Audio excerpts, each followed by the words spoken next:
Imagine walking through the bustling streets of 1899 New York City, a city alive with immigrants chasing the American dream, where every alley hums with stories of hope, survival, and reinvention.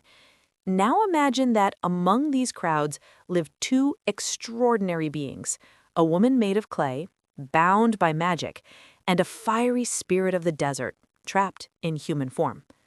This is the enchanting world of the Golem and the Jinni by Helene Wecker.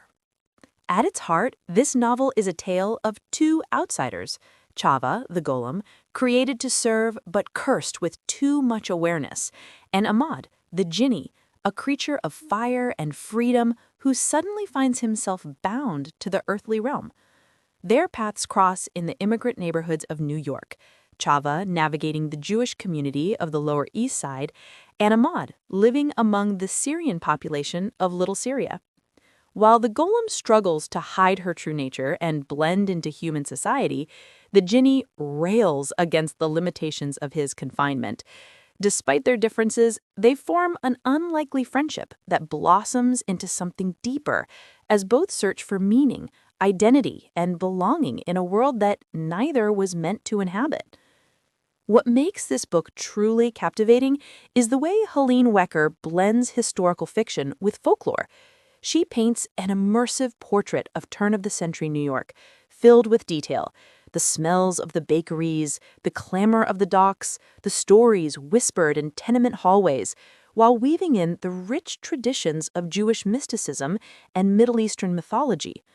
The struggles of Chava and Ahmad mirror the immigrant experience, learning to survive, adapt, and find one's place in a world that doesn't always welcome the different or the unknown.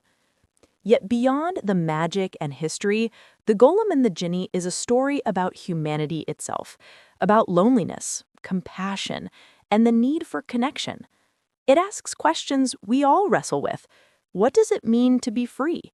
How do we reconcile who we are with the expectations of society?